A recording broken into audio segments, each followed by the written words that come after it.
नमस्कार मित्रांनो, दिव्य संस्कृती या चॅनलवरती आपणा सर्वांचे स्वागत आहे. मित्रांनो, खंडोबा नवरात्र विशेष आज आपण बघणार आहोत.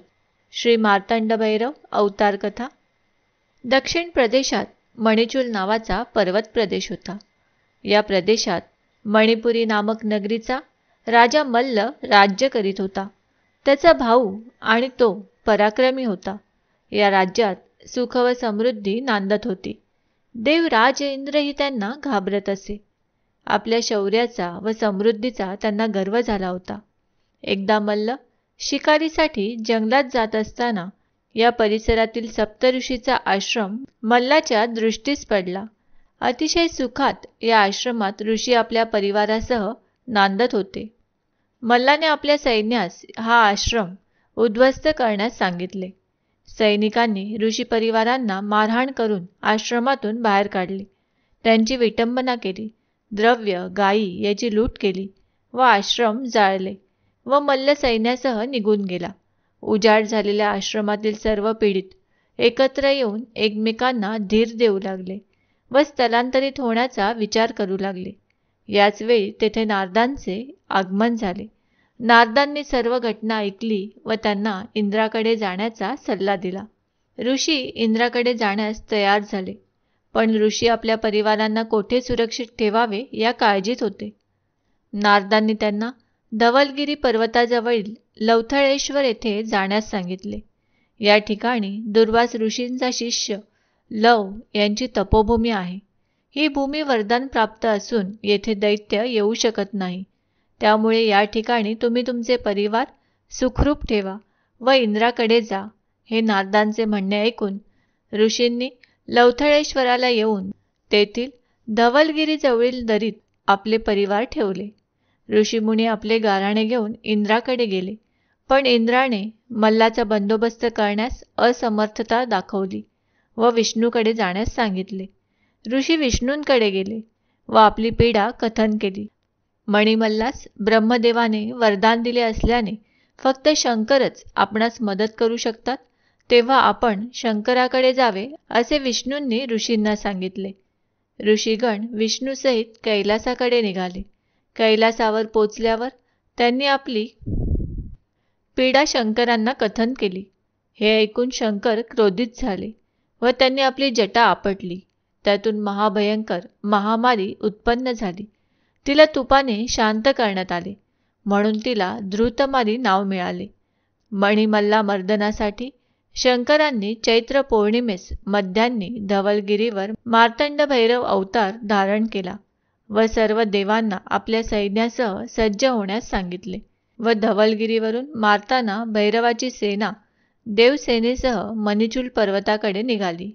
मार्तंड भैरवाची सेना येत असलेली समजताच मल्लानेही आपली सेना सज्ज केली व आपला प्रधान शर्भानन याला शिष्टाईसाठी इंद्राकडे पाठविले.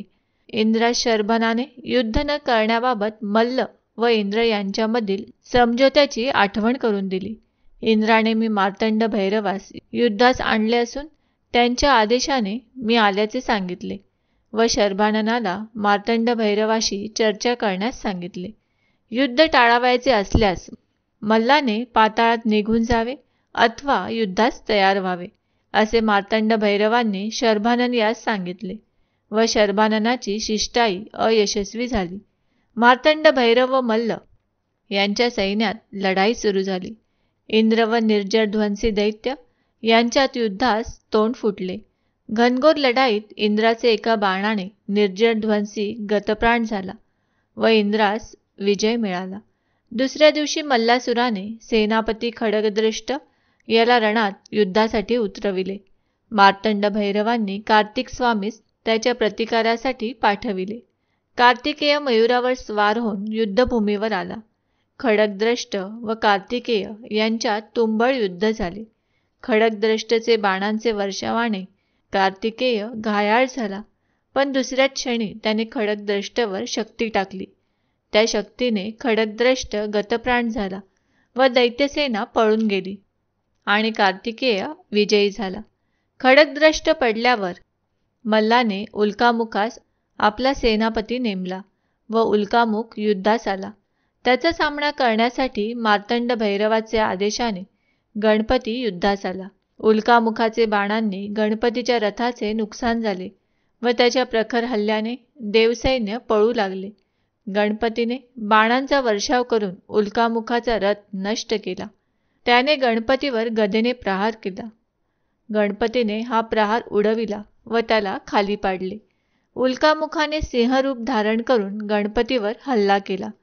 गणपतीने आपला दंड त्याचे छातीवर मारला व उल्कामुख गतप्राण झाला व गणपतीस विजय मिळाला.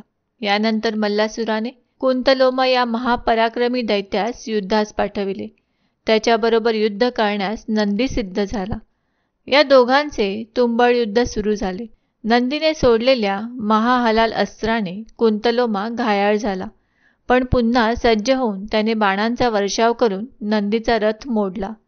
नंदीच्या एका बाणाने कुंतलोमाचा वेध घेतला व तो गतप्राण झाला. दैत्य सैन्य पळू लागले व नंदीस विजय मिळाला.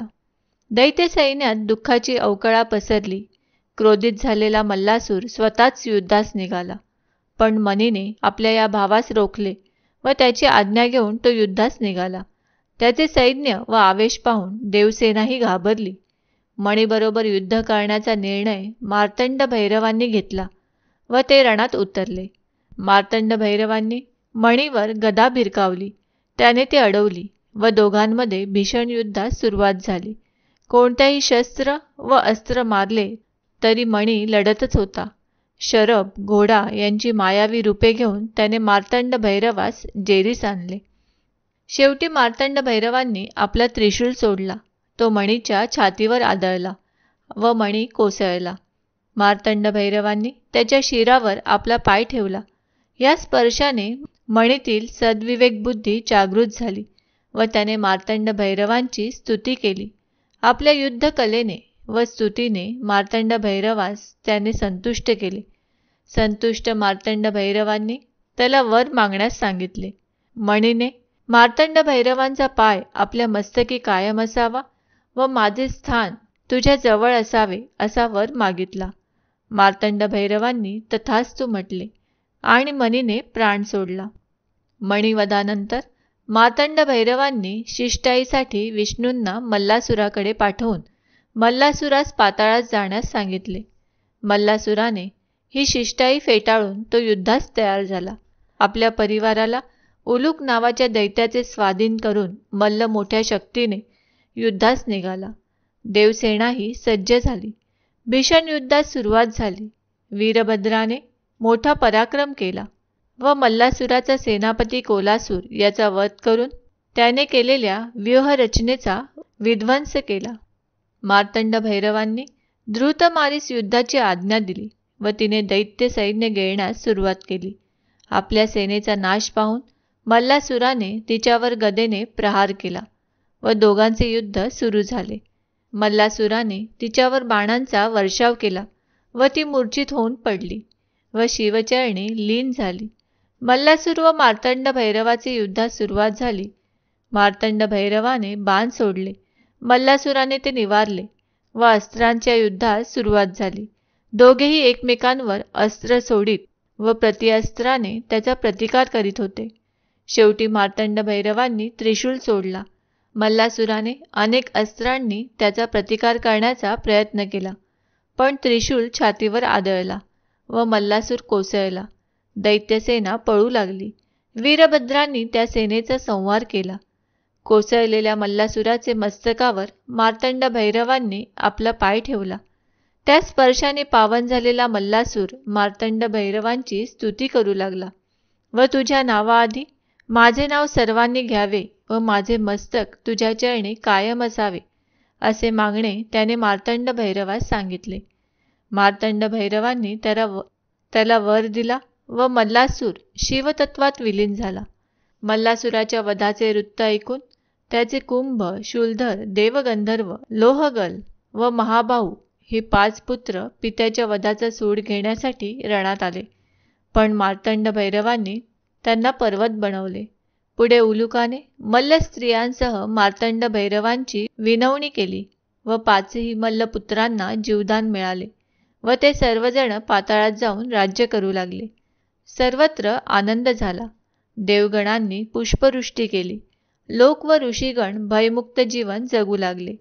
मित्रांनो, दैत्यासुरांचा संहार करण्यासाठी खंडा हाती घेतला म्हणून खंडोबा, तर म्हाळसेचा पती म्हणून म्हाळसाकांत आणि भाविक भक्तांना सदैव आनंद देणारा असा सदानंद म्हणून मार्तंड भैरव ओळखले जाऊ लागले.